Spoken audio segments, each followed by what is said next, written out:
Assalamualaikum warahmatullahi wabarakatuh. Di sini kami dari kelompok 8 yang beranggotakan Lutfia Azizah dan Nurul Hasanah akan mempresentasikan tentang kontrol negara terhadap perkembangan madrasah diniyah di Indonesia. Sejarah perkembangan madrasah diniyah di Indonesia yakni sejarah Islam di Indonesia memperlihatkan bahwa pendidikan keagamaan tumbuh dan berkembang seiring dengan dinamika kehidupan masyarakat muslim. Selama kurun waktu yang panjang, pendidikan keagamaan Islam berjalan secara tradisional. Perubahan kelembagaan paling penting terjadi setelah berkembangnya sistem klasikal yang awalnya diperkenalkan oleh pemerintah kolonial melalui sekolah-sekolah umum yang didirikannya di berbagai wilayah Nusantara. Pada mulanya, pendidikan Islam dilaksanakan di surau-surau dengan tidak menggunakan sistem klasikal dan tidak pula menggunakan bangku, meja, papan tulis, dan hanya duduk bersila saja. Kemudian mulailah perubahan sedikit demi sedikit sampai sekarang.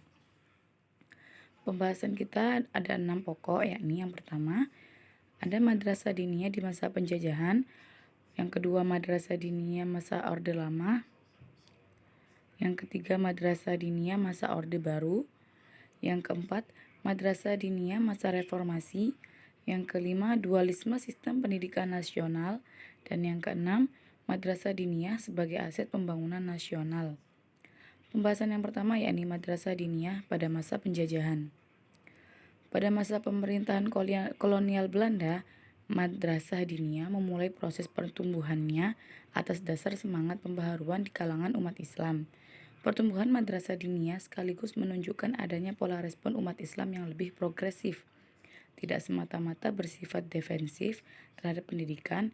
Pemerintah Hindia Belanda sendiri terhadap pendidikan Islam pada dasarnya bersifat menekan karena kekhawatiran akan timbulnya militansi kaum muslimin terpelajar. Pada masa penjajahan, pendidikan Islam dipandang sebelah mata oleh pihak pemerintahan kolonial Belanda karena mereka merasa tidak perlu dan tidak ada gunanya untuk melakukan sesuatu. Karena pendidikan Islam dianggap sebagai pendidikan moral keagamaan yang mengagungkan rasa intuitif yang memberikan sumber semangat perjuangan bagi rakyat. Pembahasan yang kedua yakni madrasah diniyah masa Orde Lama. Sejarah mencatat bahwa pendidikan Islam pada masa Orde Lama ini secara umum masih dapat dikatakan masih belum mendapatkan perhatian yang lebih dari pemerintah. Hal tersebut tentunya disebabkan dominasi pergolakan politik antara pemerintah sebagai pengatur dan pelaksana negara dengan elit Islam, sehingga menimbulkan saling kecurigaan antara pemerintah dengan elit Islam yang kemudian menyebabkan pemerintah merasa setengah hati untuk mengurusnya. Namun berkat usaha para elit muslim yang berpandangan progresif, modern dan nasionalis, terutama oleh masyarakat muslim yang telah tersentuh oleh pendidikan dari negara yang lebih maju, maka mereka melakukan komunikasi sehingga akhirnya visi, misi, dan tujuan pendidikan Islam menjadi selaras dengan kebutuhan pemerintah. Pembahasan yang ketiga ada madrasah diniyah pada masa Orde Baru. Pada prinsipnya, seluruh kebijakan yang terlahir pada zaman Orde Baru diarahkan untuk menopang kebijakan pembangunan dan stabilitas ekonomi kerakyatan Indonesia. Namun nyatanya, secara perlahan eksistensi lembaga pendidikan Islam mulai mendapatkan atensi yang lebih serius dari pemerintah. Terbitnya Undang-Undang Nomor 2 Tahun 1989 tentang Sistem Pendidikan Nasional yang menjadi penegasan definitif tentang madrasah diniyah diberikan melalui keputusan-keputusan yang lebih operasional dan dimasukkan dalam kategori pendidikan sekolah tanpa menghilangkan karakter keagamaannya. Melalui upaya ini, dapat dikatakan bahwa madrasah diniyah berkembang secara terpadu dalam sistem pendidikan nasional. Pada masa Orde Baru ini, madrasah diniyah mulai dapat diterima oleh semua lapisan masyarakat, mulai dari masyarakat kelas rendah sampai masyarakat kelas menengah ke atas. Pembahasan yang keempat, madrasah diniyah masa Reformasi. Keadaan lembaga pendidikan Islam pada masa-masa reformasi menjadi lebih baik lagi dari masa-masa sebelumnya. Hal tersebut dapat terlihat dari beberapa hal, di antaranya yakni yang pertama, kebijakan tentang pemantapan pendidikan Islam sebagai bagian dari sistem pendidikan nasional. Yang kedua, kebijakan tentang peningkatan anggaran pendidikan Islam. Ada program wajib belajar 9 tahun dan penyelenggaraan sekolah bertaraf nasional. Kemudian adanya kebijakan sertifikasi guru dan dosen yang berlaku kepada semua pelaksana pendidikan, baik yang negeri maupun swasta, dan lain sebagainya. Pembahasan yang kelima yakni dualisme sistem pendidikan nasional.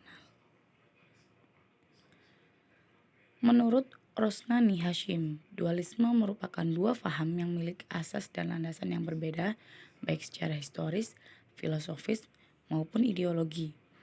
Dualisme dalam pendidikan Indonesia itu telah berlangsung sejak lama, dan ada yang mengatakan sebagai warisan dari zaman kolonial Belanda yang dilatar belakangi oleh kepentingan Belanda sebagai penjajah dan misionaris, sementara pribumi diberikan pendidikan secukupnya untuk keperluan tenaga pembantu rumah tangga. Melalui sistem dualisme tersebut, kebijakan Belanda untuk mengawasi pelaksanaan pendidikan Islam di pesantren atau madrasah diniyah adalah dengan penerbitan ordonasi guru, yakni setiap guru agama wajib memiliki surat izin dari pemerintah Belanda. Pendidikan yang dilakukan dengan sistem dualisme dan dikotomis itu akan berdampak pada pengelolaan pendidikan nasional yang tidak mempunyai dasar pijakan yang jelas. Jika dasarnya saja tidak jelas, maka proses dan hasilnya juga tidak akan jelas. Berdasarkan serba ketidakjelasan tersebut, sudah berarti bahwa pendidikan yang dikotomis dan dualisme itu akan membawa dampak yang negatif bagi semua unsur yang terkait dengannya. Kemudian pembahasan yang terakhir yakni madrasah diniyah sebagai aset pembangunan nasional.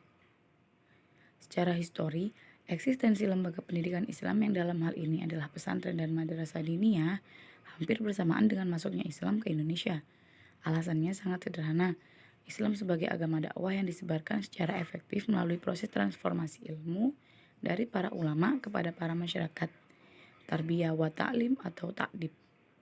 Dalam konteks ke Indonesia, maka tentu proses ini berlangsung melalui lembaga pendidikan pesantren.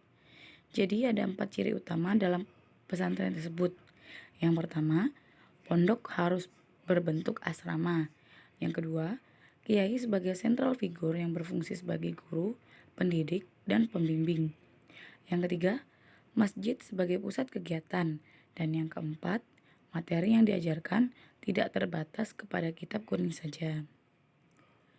Demikian yang dapat kelompok kami sampaikan.